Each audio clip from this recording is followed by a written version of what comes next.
Hi, friends. I hope everyone survived the election and that you're happy, or if you're sad, that you can find happiness tomorrow. And hey, maybe at least you don't live in New Mexico where the running joke is come for Balloon Fiesta, stay because your car was stolen. And it feels a little bit like we could be entering into a state of the purge at any given moment. So be grateful, maybe, if you live somewhere better than that. If not, take heart. It's going to be okay. God is in control. He knows what's going on. And everything is going to be all right. It may not look like you want it to look, but everything is going to be all right.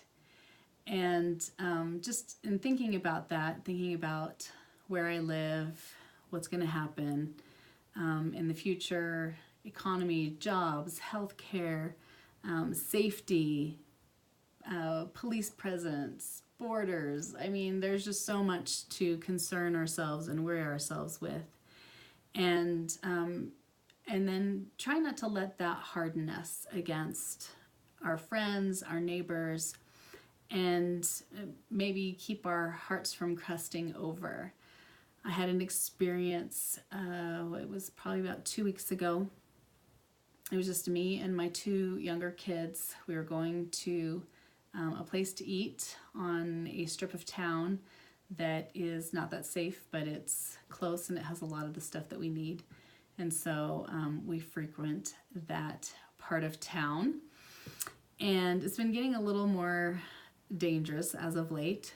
And this particular day, when I pulled up, I decided to park right next to the door to go into this establishment because I had seen some people sitting down kind of in a group farther down that didn't look like employees, just people loitering. And as soon as I pulled in, a gentleman stepped in front of my car and stood there, and I thought, oh dear, he's waiting for me, but we're gonna get out.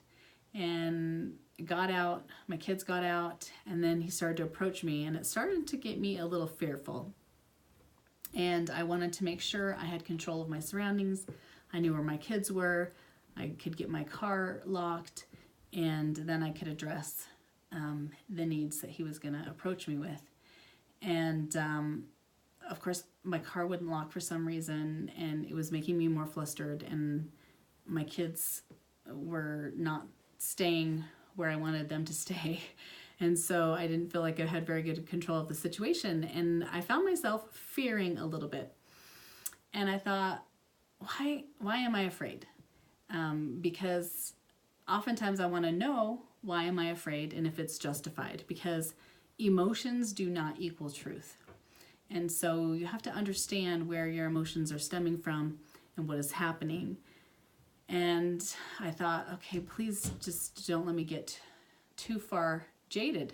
I obviously need to make sure myself and my family are safe, and I will protect. If the choice is between me and my kids and you, if you're causing trouble, I will choose myself and my kids all day, every day.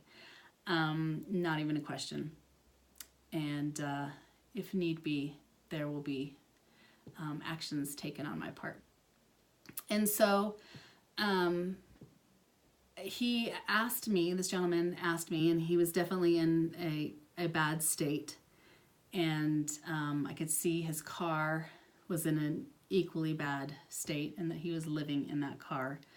And it was pretty much held together with duct tape.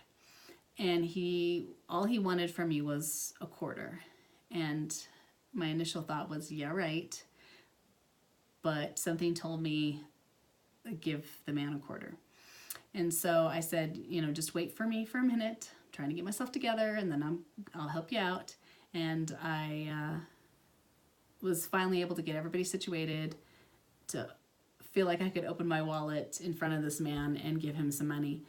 And I had seen that I had, I think, about 4 quarters in there, and I decided to give him all 4 of my quarters.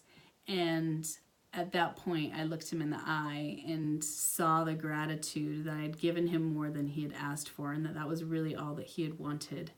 And my heart broke a little bit. And I thought, why didn't I just give him the $5 that was sitting in my wallet as well? But he immediately left and went and got what he said he was going to with that 25 cents. And so why I'm telling you this is because we need to not lose our humanity.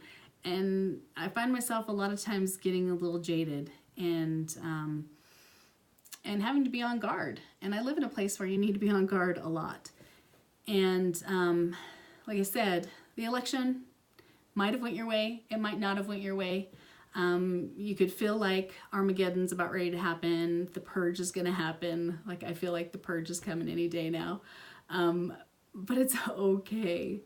I truly, fully believe that with all my heart. It's okay. No matter what it looks like, the Lord has a plan and it's going to be okay.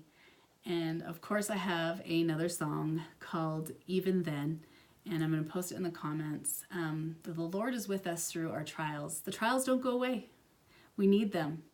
I just saw a cute little video that I sent to my daughter who's having some struggles about this mama bear and this baby bear, and they're on like the side of this cliff and with snow, and the mama bear gets herself up to the top and the baby bear is struggling, and it falls back down the mountain like, I don't know, 3 or 4 times, and then the last one it's like almost all the way down the mountain, and then they have to climb back up. And our initial reaction is to always jump in and want to save people from struggle and hardship, but to really honor that struggle. That makes us who we are. It makes us strong.